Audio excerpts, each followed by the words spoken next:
여러분, 요즘 경제 뉴스 보시면 정말 혼란스럽지 않나요? 미국은 잘 나간다. 중국은 성장률 5%다. 일본은 드디어 디플레이션 탈출했다. 그런데 정말 그럴까요? 오늘은 화려한 수치 뒤에 숨은 진짜 이야기를 데이터로 파헤쳐 보겠습니다. 먼저 미국부터 볼까요? 지금 미국 경제를 한마디로 표현하면 반쪽짜리 호황이라고 할 수 있어요. 서비스업 PMI는 55.7로 정말 좋습니다.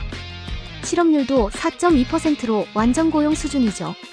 그런데 여기서 중요한 건 제조업 PMI가 49.8로 수축 국면에 있다는 거예요. 이게 왜 중요하냐면 미국 경제가 서비스업 한쪽 다리로만 걷고 있다는 뜻이거든요. 마치 한쪽 엔진만 돌아가는 비행기 같은 상황이에요. 더 주목할 점은 실질 GDP 성장률이 마이너스 0.5%라는 거예요. 명목으론 성장하지만 물가를 빼고 나면 실제로는 줄어들고 있다는 뜻입니다. 여러분은 이 상황을 어떻게 보시나요? 댓글로 의견 남겨주세요. 이제 중국을 봅시다. GDP 성장률 5.2%. 숫자만 보면 나쁘지 않죠. 그런데 경제는 숫자 하나로 판단할 수 없어요. 중국의 CPI가 거의 0%에 가깝습니다. 34개월 연속 생산자물가 지수가 마이너스예요. 이게 뭘 의미하냐면 기업들이 물건을 팔 때마다 가격을 낮춰야 하는 상황이라는 거죠. 5% 성장의 대부분이 정부 인프라 투자에서 나온 거예요. 쉽게 말해 정부가 돈을 퍼부어서 만든 성장이라는 뜻입니다.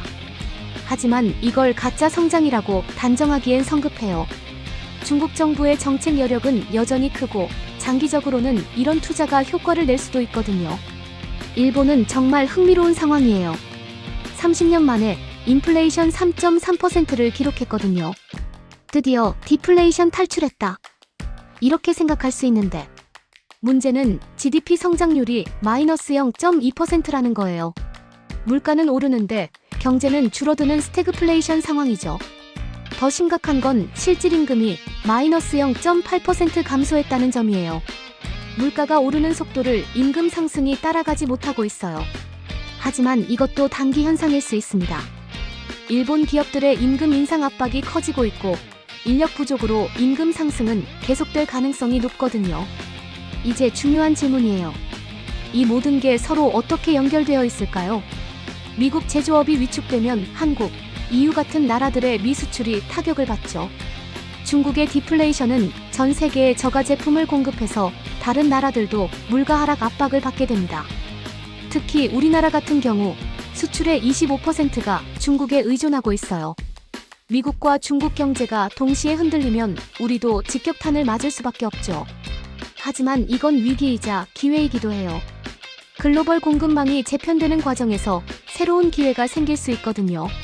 여러분이 생각하는 한국 경제의 가장 큰 기회는 뭔가요?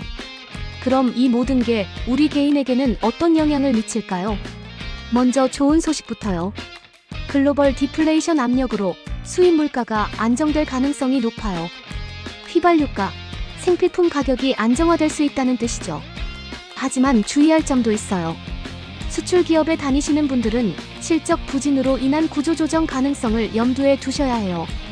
투자 측면에서는 환율 변동이 클 것으로 예상됩니다. 달러 강세가 지속될 가능성이 높으니 해외 투자나 달러 자산 보유를 고려해 볼 만해요. 앞으로 6개월에서 1년 어떻게 될까요? 핵심은 각국 정책 당국의 대응이에요. 미국 연준이 적절한 시점에 금리를 인하하고 중국이 소비 진작 정책을 제대로 펼치고 일본이 임금 상승 모멘텀을 유지할 수 있다면 연착륙 가능성이 높아져요. 반대로 정책 실패가 연쇄적으로 일어나면 글로벌 경기 침체 위험이 커지겠죠. 하지만 2008년과 달리 각국의 정책 여력은 충분하다는 게 다행이에요. 중요한 건 과도한 공포나 낙관에 빠지지 않는 거예요. 데이터를 냉정히 보면서 상황에 맞게 대응하는 게 최선입니다. 오늘 영상 어떠셨나요? 복잡한 글로벌 경제 상황을 최대한 쉽게 정리해봤는데요. 다음 주제로 다뤘으면 하는 경제 이슈가 있다면 댓글로 알려주세요. 여러분의 궁금증을 해결해드릴게요. 구독과 좋아요는 더 좋은 콘텐츠 제작에 큰 힘이 됩니다. 경제 뉴스를 쉽고 정확하게 전달하는 채널이 되도록 노력하겠어요. 다음 영상에서는 이런 경제 상황에서 개인이 취할 수 있는 구체적인 투자 전략에 대해 다뤄보겠습니다. 그럼 다음 영상에서 만나요.